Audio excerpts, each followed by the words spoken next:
5.000 universitaris s'han manifestat este matí a València per protestar contra el procés de Bolonya. Si durant el franquisme les mobilitzacions estudiantils foren el principal assot de la dictadura, avui, 20 de novembre, dient que es complixen 33 anys de la mort de Franco, els universitaris també ixen al carrer. Però esta volta no per exigir el canvi, sinó perquè es mantinguen les coses com estan.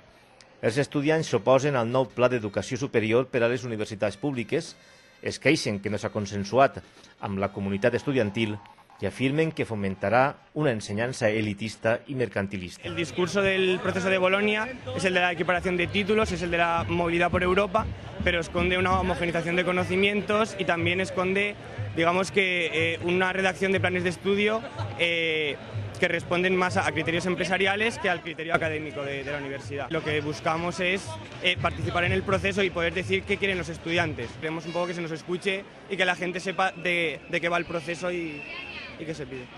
Els estudiants han recorregut a l'enginy, pancartes originals, el taüt de la universitat pública o unes albades molt reivindicatives. Tot val per fer-se escoltar. De Bolonya ningú es fia, oblideu-se de Foucault, que el sistema no el volia.